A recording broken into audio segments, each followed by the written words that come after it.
10 ayat 4 sampai 15.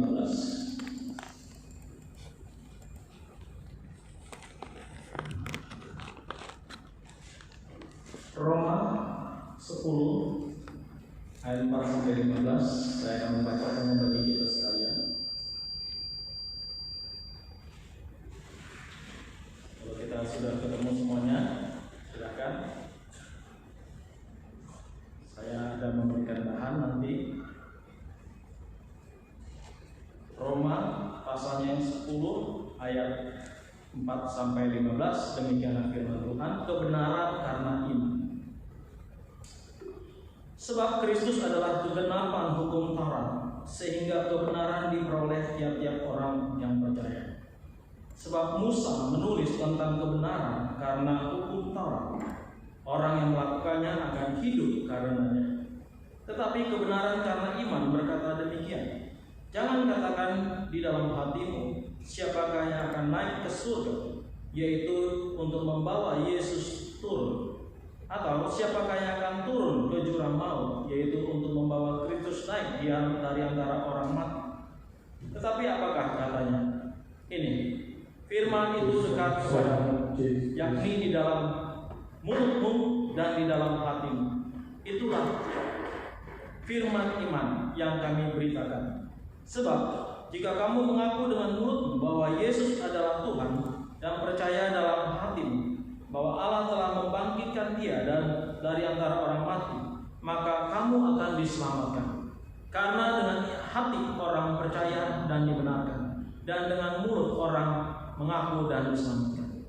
Karena kitab suci berkata, barang siapa yang percaya kepada Dia tidak akan dipermalukan.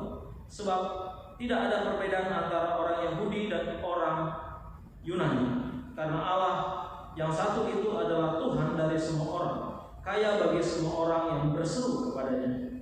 Sebab barang siapa yang berseru kepada nama Tuhan akan diselamatkan. Tetapi bagaimana mereka dapat berseru kepadanya jika mereka tidak percaya kepada Dia? Bagaimanakah mereka dapat percaya kepada Dia jika mereka tidak mendengar tentang Dia? Bagaimana mereka mendengar tentang Dia jika tidak ada yang memberitakannya? Dan bagaimanakah mereka dapat memberitakannya jika mereka tidak diutus? Seperti ada tertulis, betapa indahnya kedatangan mereka yang membawa kabar baik. Mari kita membaca ayat yang ke-15 ini bersama-sama. 1, 2, 3. Dan bagaimana mereka dapat memberitakannya jika mereka tidak diutus? Seperti ada tertulis, betapa indahnya kedatangan mereka yang membawa kabar baik. Demikian firman Tuhan. Saudara yang terkasih dalam Tuhan, ada satu istilah, small but beautiful. Mungkin nanti bisa presentasi, bisa dibagikan di screen, di layar. Yaitu kecil itu indah, saudaraku ya. Walaupun dia kecil, namun memiliki satu keindahan. Nah, menurut saya, pekabaran Injil adalah tugas yang mungkin dianggap orang sebagai tugas yang kecil, yang sederhana.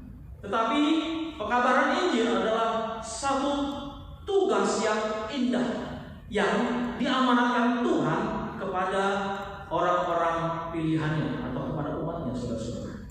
Saudara yang dikasih dalam Tuhan, Hudson Taylor, seorang misionaris, seorang hamba Tuhan yang pergi ke Tiongkok, mengatakan seperti ini.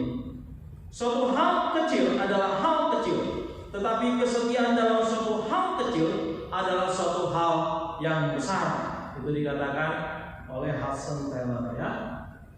Lalu seorang misionaris juga yang melayani ke India, saudara, yaitu Bunda Teresa, mengatakan demikian. Saya tidak melakukan hal-hal besar, saya melakukan hal-hal kecil dengan kasih yang besar. Jadi bagi mereka itu melakukan hal-hal kecil tidak masalah. Dianggap kecil tidak besar, tidak masalah. Yang penting adalah kita yang melakukannya dengan kasih yang besar, saudara-saudara yang terkasih. Kalau hari ini tema kita adalah betapa indahnya kedatangan orang-orang yang membawa kabar baik, saudaraku, yang menjadi pertanyaan, di mana keindahannya, saudara. Maka mari kita lihat mengapa hal yang dianggap kecil ini menjadi hal yang indah. Kalau kita lihat bahwa pekabaran Injil mungkin dianggap hal-hal kecil. Kenapa? Karena hanya salah satu bagian dari amanat agung. Karena amanat agung mengatakan, pergilah jadikanlah seluruh bangsa muridku. Murid jadikan bangsa murid. Baptislah, disuruh lakukan baptisan. Nah, saudara-saudara, pekabaran Injil hanya salah satu bagian kecil daripada pembaptisan, pemuritan, pelayanan diakonia, dan pelayanan-pelayanan yang lain. Mungkin juga pekabaran Injil ini dianggap tidak menyenangkan atau satu tugas yang sulit atau bahkan mungkin berbahaya. Tetapi kita harus melihat mengapa pekabaran Injil ini penting. Pekabaran Injil ini harus tetap dijalankan oleh gereja atau orang-orang percaya. Mari kita lihat alasan Paulus mengatakan hal demikian. Saudaraku, di dalam Roma pasal 10 ayat 14, surat yang diberikan oleh Rasul Paulus kepada jemaat Roma ini dikatakan bahwa sebab Kristus adalah kegenapan hukum Taurat, sehingga kebenaran diperoleh tiap-tiap orang yang percaya. Rasul Paulus mengatakan bahwa Kristus adalah kegenapan daripada hukum Taurat. Kata kegenapan di sini dalam bahasa aslinya telos, artinya an end atau suatu akhir atau the principal end, satu yang utama. Jadi waktu Rasul Paulus mengatakan bahwa Kristus adalah kegenapan hukum Taurat, di situ berarti Kristus sedang mengatakan bahwa Kristuslah yang mengakhiri sebagai yang utama dari hukum Taurat. Kalau kita baca lagi di dalam satu bagian Injil Matius pasalnya yang kelima ayat yang ke-17, saudara-saudara, dikatakan seperti ini.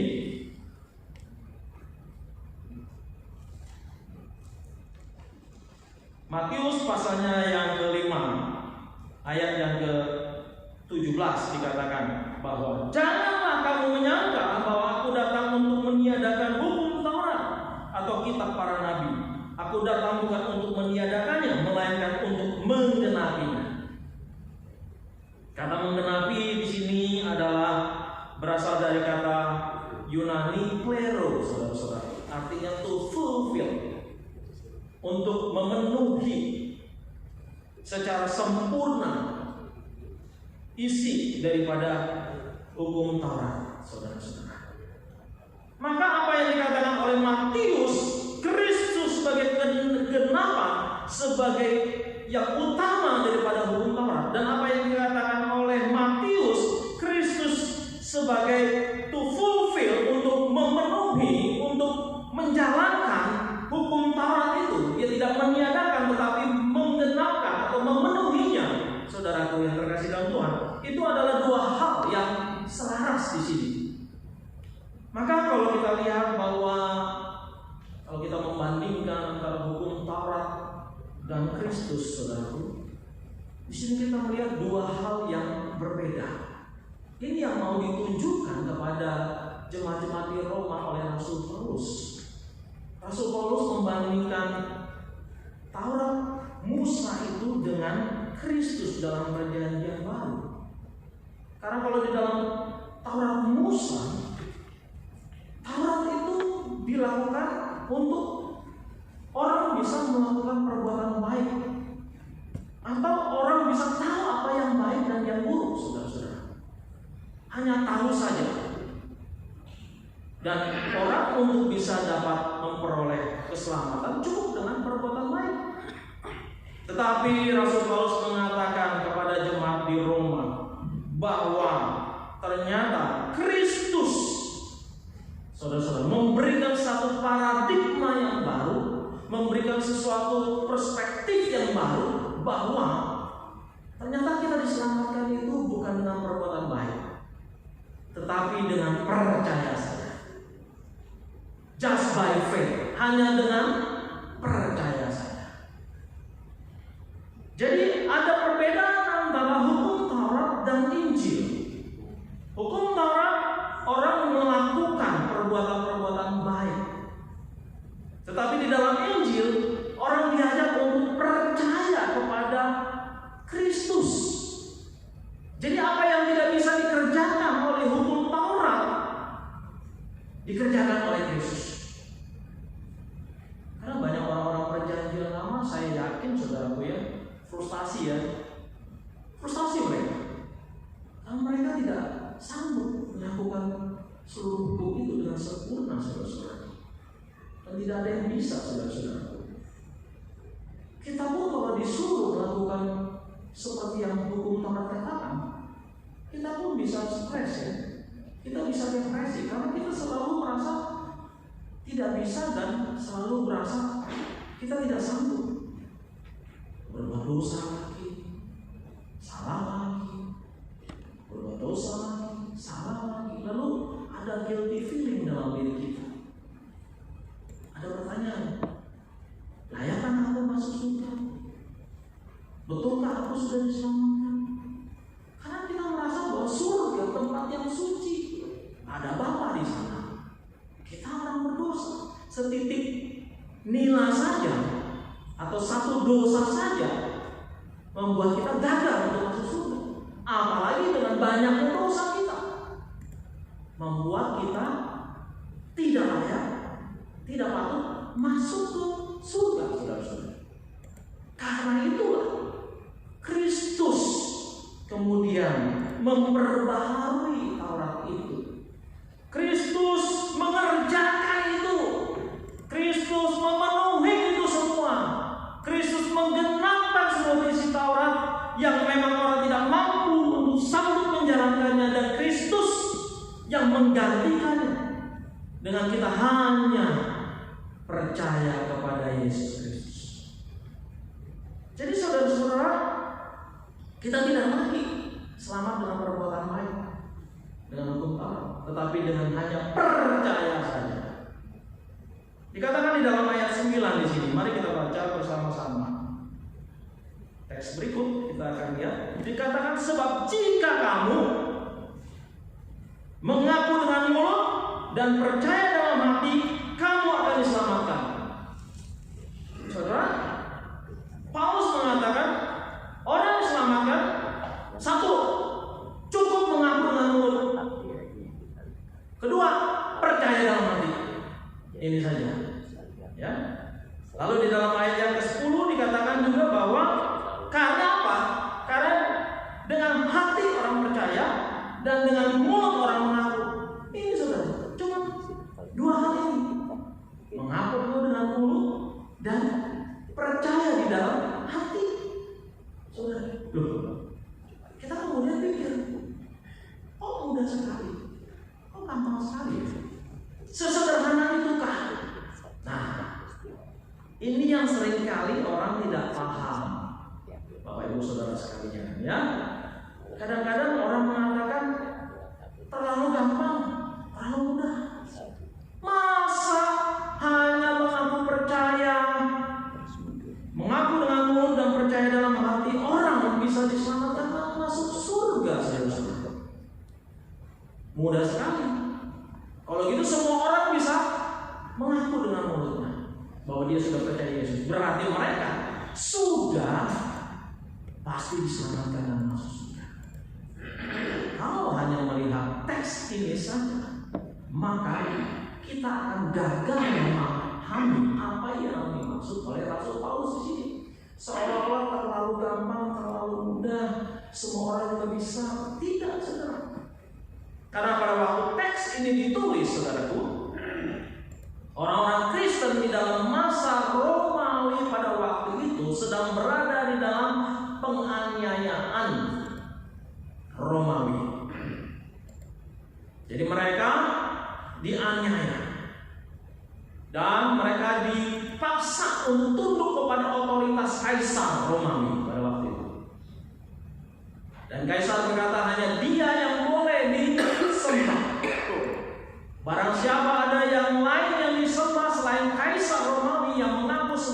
dewa matahari, maka akan dibunuh, diancam akan dibunuh, masuk penjara, saudara-saudara.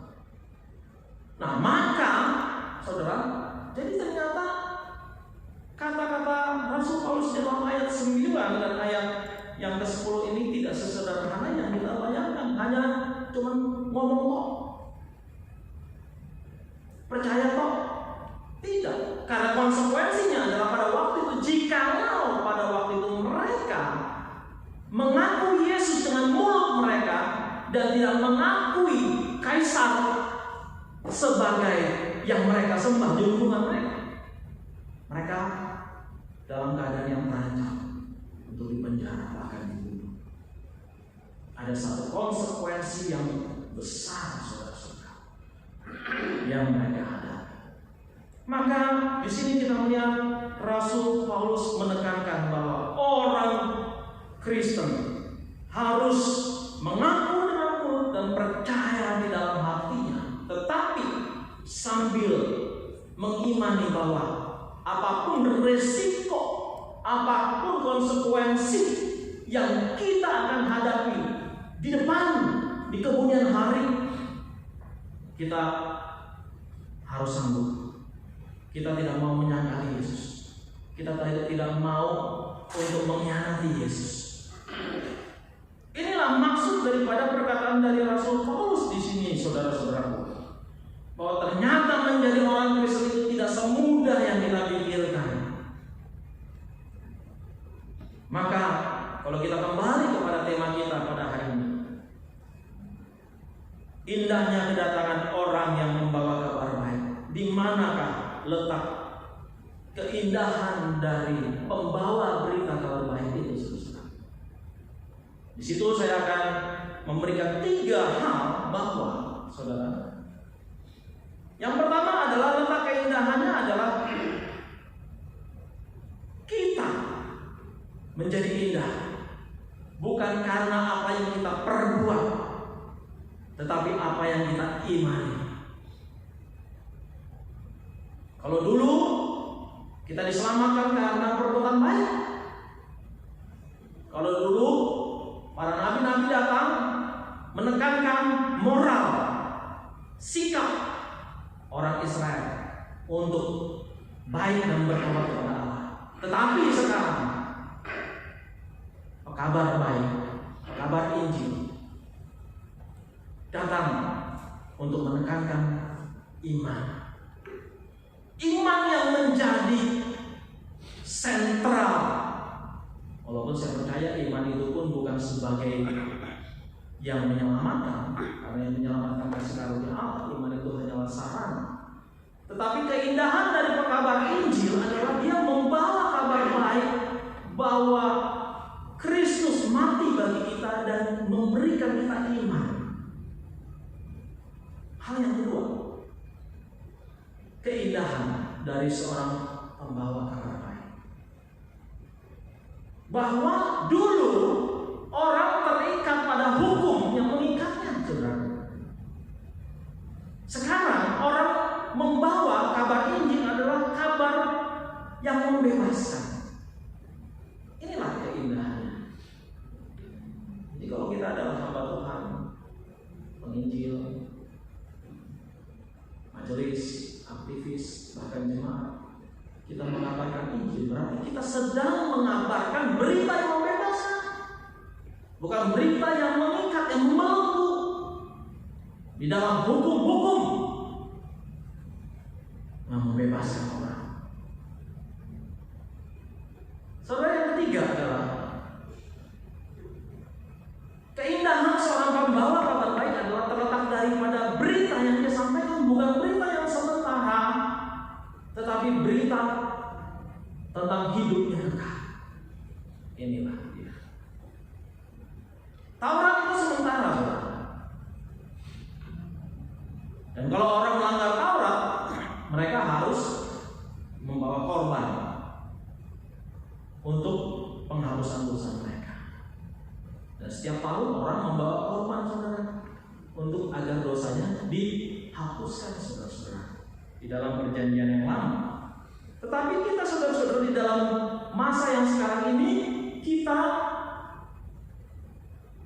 Tidak perlu lagi memberikan korban hewan persembahan, karena kita sudah diselamatkan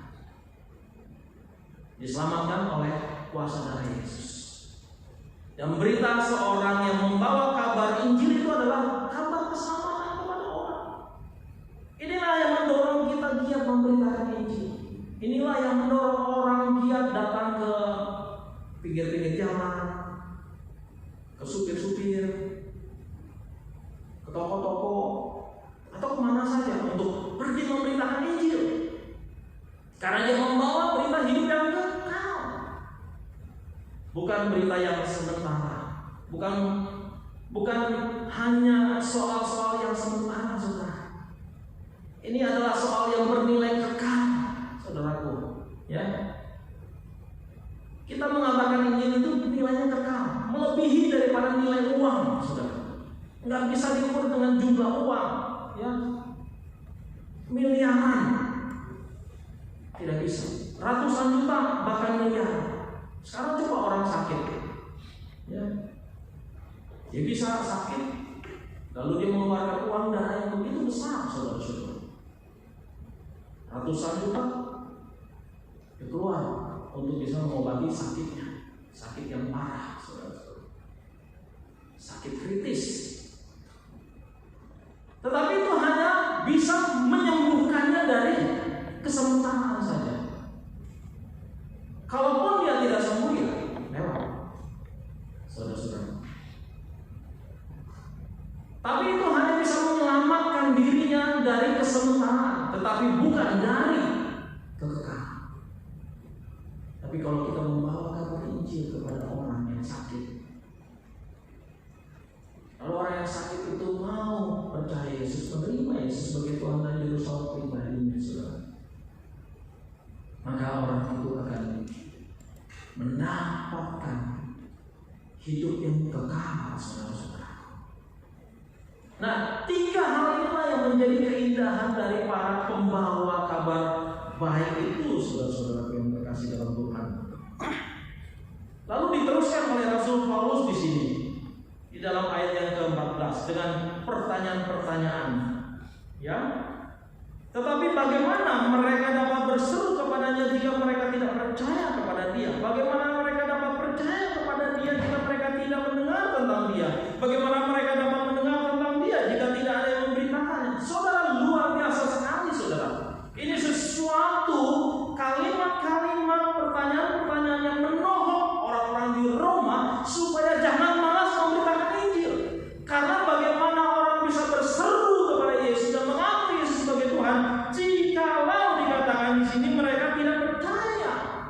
Bagaimana mereka bisa dapat percaya jika tidak mereka mendengarkan? Dan bagaimana mereka bisa mendengar jikalau tidak mereka beritakan? Dan bagaimana mereka bisa memberitakan jikalau tidak ada yang diutus, saudara-saudara yang terkasih dalam Tuhan? Ini semua bukanlah pertanyaan retoris, pertanyaan yang tidak membutuhkan jawaban. Ini adalah satu pertanyaan yang membutuhkan satu respon. Kita harus meresponi apa yang dikatakan oleh Rasul Paulus di sini. Pergi memberitakan Injil, mengabarkan kabar baik kepada banyak orang, agar mereka itu dikatakan dapat percaya, dan akhirnya mereka dapat berseru dan mengaku dengan mulut mereka bahwa Yesus Kristus adalah Tuhan. Saudara yang terkasih dalam Tuhan, lagu yang tadi kita nyanyikan, Lagu Kemana Saja, itu ada di layar, ya, gambar-gambar. Di tengah itu ada pujiannya, di pinggir-pinggir itu adalah sang pencipta lagunya, Pendeta Dr. Stephen Tong, saudara-saudara. Lagu ini beliau buat pada waktu beliau melayani di pedalaman Kalimantan, yaitu sudah masuk ke negara Malaysia, Sarawak, saudara-saudara. Di pedalaman, di desa, di Sarawak, saudara-saudara. Dia masuk, dia udah biasa melayani kota, orang-orang intelektual. Tiba-tiba dia harus melayani di desa yang ada hanya babi, ayam, ya, binatang-binatang peliharaan, ya. Dia bingung mau bilang apa. Dulu kalau khotbah tentang filsuf, khotbah dengan bahasa tinggi, tapi sekarang dengan orang-orang desa yang sederhana. Bagaimana mau menyampaikan khotbah ke orang-orang desa dengan bahasa sederhana? Tapi kemudian dia sadar bahwa bukan hanya orang kota yang memerlukan Injil. Di situ dia sadar bahwa orang desa pun, di pedalaman pun perlu Injil. Maka dia buat lagu ini, kemana saja kau telah sedia. Walaupun lagu ini banyak diplesetkannya, tadi Andi juga sempat memplesetkan kemana saja asal di Jakarta, ya. Iya. Aku telah siap Tuhan, kau pimpin kemana saja asal di Jakarta.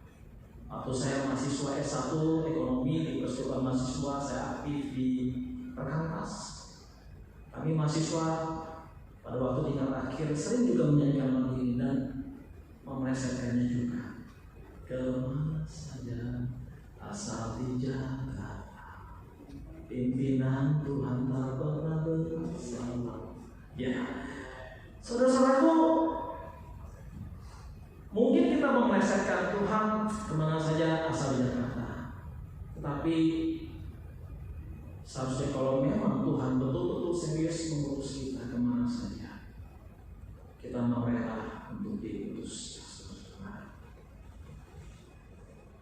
Memang berat mengikuti pimpinan Tuhan. Saya waktu pertama kali menggembalakan di MRI Tanah Abang, baru 1 tahun menggembalakan, langsung dipindah lokasi ke Yogyakarta, satu tempat yang saya tidak mengerti dan tidak suka. Saya menolak, saya tidak mau. Tapi saya coba belajar ikuti apa yang menjadi mau Tuhan. Akhirnya saya di Jogja 3 tahun saudara di sana, dan pulang lagi ke Jakarta membawa seorang istri dan seorang anak. Pimpinan Tuhan tidak pernah salah. Mungkin saya anggap salah, saya tidak mau. Saya orang Medan, biasa cepat, biasa ceplas-ceplos, disuruh ke Jogja yang gengge, yang pelan-pelan, ya, lambat-lambat, suka duduk lesehan, nongkrong-nongkrong, santai-santai. Saya tidak suka. Tetapi belajar untuk taat. Lagu ini mengatakan kemana saja ku telah sedia. Kalau kita lihat di dalam gambar yang di situ, kalau kelihatan di situ ada jembatan. Jadi waktu Pendeta Stephen ngomong itu melangkah dari ujung jembatan satu ke ujung jembatan lain, saudara. Waktu dia dijemput itu dan dia masuk ke pedalaman itu, saudara. Saya nggak tahu apakah itu perbatasan jembatan itu antara Kalimantan dan Malaysia.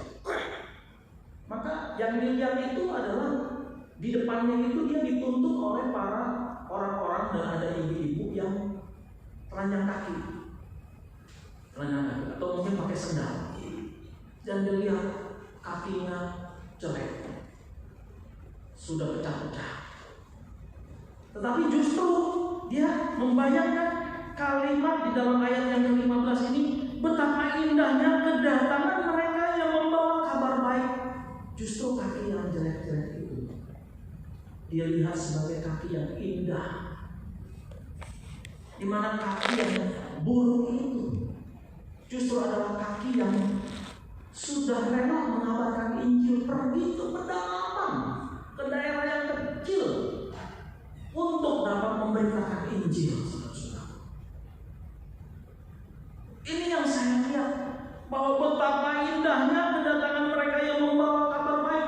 Pendeta Stephen Tong kagum dan hormat kepada misionaris, kepada hamba-hamba Tuhan yang kecil yang melayani di pedalaman itu, saudara-saudara. Yang kakinya karena kesulitan harus jalan itu tidak bagus, tetapi justru itu yang menarik perhatian Orientasi tubuh, kakinya, bukan tubuhnya, bukan tangan, tapi kaki yang pergi memberitakan Injil.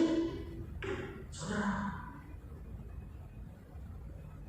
betapa indahnya kedatangan orang yang membawa kabar baik. Walaupun kita yang hidup di dalam zaman sekarang, saudaraku yang terkasih dalam Tuhan, kita mungkin tidak perlu melakukan satu pelayanan konvensional, walaupun tetap perlu pelayanan konvensional, pergi memberitakan Injil ke desa-desa. Ada banyak cara pelayanan pekabaran Injil yang bisa kita lakukan di dalam zaman modern sekarang ini, terutama bagi anak muda. PRBK, hai PRBK, kalian pun bisa melakukan pekabaran Injil. Tidak harus pergi ke Sarawak atau tidak harus pergi ke daerah-daerah terpencil. Sekarang kita lihat dengan dunia saat ini, dengan dunia global, ya, internet, dengan pelayanan lewat Skype, dengan Zoom dan lain sebagainya, bisa dilakukan pelayanan pekabaran Injil, saudara-saudara. Kalau kita lihat seorang yang bernama Christian Prince, saudara-saudara, kita lihat saat ini marak metode pelayanan Injil lewat dialog, lewat diskusi. Nah, itu gambar yang terakhir, tolong Andi. Itu adalah pelayanan dari Christian Prince, saudara-saudara. Selama masa WFH ini, saudara-saudara, saya sering mendengarkan YouTube daripada Christian Prince, dan saya melihat banyak sekali orang-orang dari kalangan Muslim meninggalkan iman mereka setelah dialog dengan Christian Prince yang menguraikan pendekatannya dengan Al-Quran, karena dia orang Kristen dari kecil tapi tinggal di Arab, orang Arab memang, tapi dia sudah Kristen dari kecil dan dia belajar hukum Islam. Dia pernah menjadi hakim, ya, sehingga kemudian dia keluar lalu dia mengabarkan Injil. Dan banyak orang-orang yang Islam yang tidak tahu Al-Quran kafir, lalu dia memberitakan Injil, dan dia sungguh tuntas memberitakan Injil. Dia mau orang bukan hanya mengaku dosa. Dia bilang, saya tidak mau kamu hanya mengaku dosa ya. Saya mau kamu percaya dan menerima Yesus Kristus menjadi Tuhan dan Juru Selamatmu. Itulah yang menyelamatkanmu. Bukan soal kamu mengaku kamu berdosa. Christian Prince menantang mereka. Saudara-saudara, inilah cara dalam dunia kita saat ini memberitakan ini. Bukan lagi dengan cara yang biasa konvensional, tapi banyak cara dengan menggunakan untuk metode yang lebih mutakhir seperti internet, saudara. Saudaraku yang terkasih dalam Tuhan, biarlah firman Tuhan ini mendorong kita untuk menjadi pembawa kabar baik yang memberitakan Injil ke seluruh bumi dengan berbagai cara. Mari kita berdoa.